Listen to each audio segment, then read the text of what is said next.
and welcome back to this episode of the Happya Life Podcast. I'm Clare Deacon. Now, over the last few episodes, we've been talking about permission, about the cost of holding it all together, and about what happens when the roles you've lived inside for years start to loosen. Today, I want to talk about something that often enters the conversation at this point, sometimes helpfully, sometimes not. And that's well-being, or more accurately, the version of well-being we're constantly being sold. Because if you're at a stage where you're questioning who you are, how you've been living, and what you actually need now, it's very likely that the wellness industry has opinions about that, lots of them. And if you've ever found yourself feeling vaguely irritated, skeptical, or quietly resistant to most of what's labeled wellness, there's probably a very good reason. This episode is about well-being without the wellness industry. Not because well-being isn't important, it absolutely is, but because many intelligent, capable people have been made to feel that if they're not finding answers in green smoothies, morning routines, or the latest trend, they must be doing something wrong. And that simply isn't true. For many of you listening, the problem isn't that you don't care about your well-being, it's that the way well-being is presented doesn't reflect your life, your nervous system, or your level of responsibility. You've likely tried the things, you've read the books, listened to the podcasts, done the practices, or at least attempted them. And yet, instead of feeling supported, you've felt subtly judged, as if well-being is something you should be able to optimize, perfect, or perform just like everything else. And if you can't sustain it, that must be a personal failure. That framing is deeply unhelpful because well-being isn't a lifestyle aesthetic. It's not a collection of habits. It's not a moral achievement. And it's certainly not something you earn by being disciplined enough. From a psychological perspective, well-being is contextual.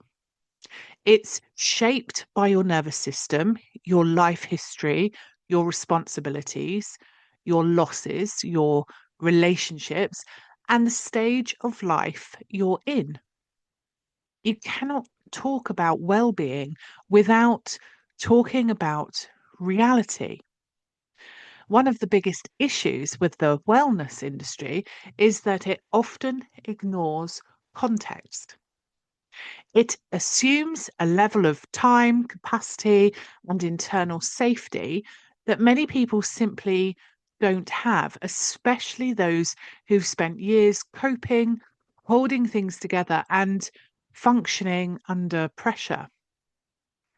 So when someone already stretched is being told that well-being is about doing more practices, more routines, more optimization, it doesn't actually land as care, it lands as pressure. And pressure is not conducive to well-being. In fact, from a nervous system point of view, pressure activates threat, which means that the very thing that's supposed to support you can end up reinforcing the problem.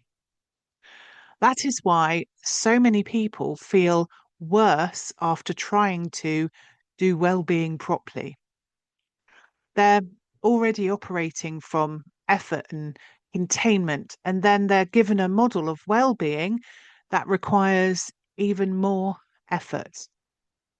That's not healing. That's overfunctioning with a different label. Well-being, in its truest sense, is not about adding more, it's about reducing unnecessary strain. It's about increasing internal safety, not external performance. Positive psychology has always understood well-being as more than happiness or productivity. At its core, it's about vitality and meaning and connection, and the ability to respond flexibly to life, not control it. And yet, much of the wellness industry has turned well-being into something transactional. If you do this, you'll feel better.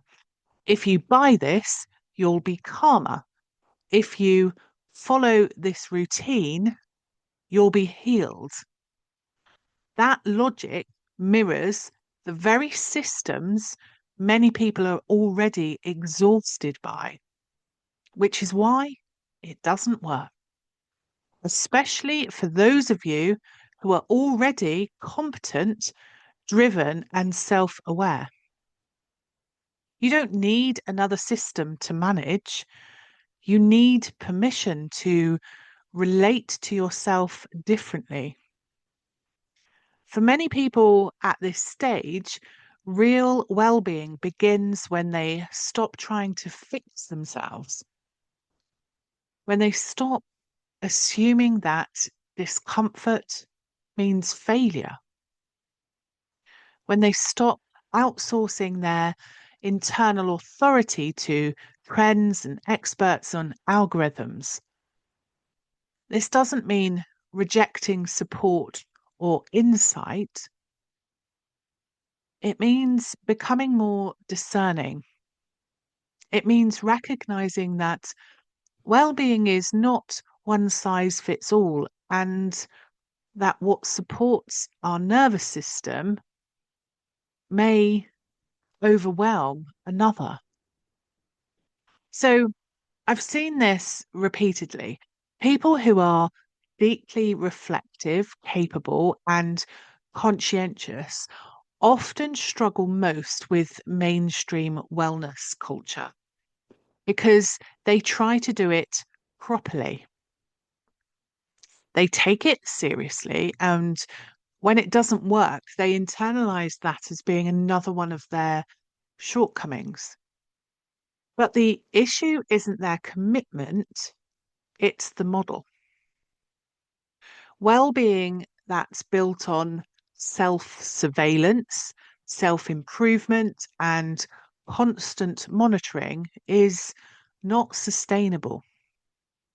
It keeps you focused on what's wrong, what's missing, what needs adjusting. And over time, that erodes self-trust. True well-being is quieter than that. It's less performative. It often looks like fewer rules, not more. So, from a nervous system perspective, well-being is about self regulation, it's about safety and capacity. It's about whether your system feels able to rest, respond, and recover, not whether you're following the right protocol. From a positive psychology perspective, it's about meaning, autonomy, and engagement, not perfection. And this is where many people feel a sense of relief when they step away from the noise of the wellness industry. They realize they don't need to become a different person to be well. They don't need to optimize themselves into worthiness. They need to feel at home in themselves again. That often begins with subtraction. Less striving, less self-critique, less comparison, and more honesty. Honesty about what your life actually looks like, what your system can realistically hold, what you need now, not what you should need. I'm never a fan of the shoulds. This is especially important if you've spent years in survival mode, because well-being after survival looks different. It's not about peak performance. It's about stability, softness, and gradual reconnection. And that doesn't always photograph well, which is perhaps why it's rarely promoted. If you've found yourself feeling resistance to wellness trends, it may not be because you're cynical or closed off or lazy. It may be because you're discerning, because somewhere in you, you know that well-being cannot be rushed, packaged, or prescribed. It has to be lived, and it has to be personal.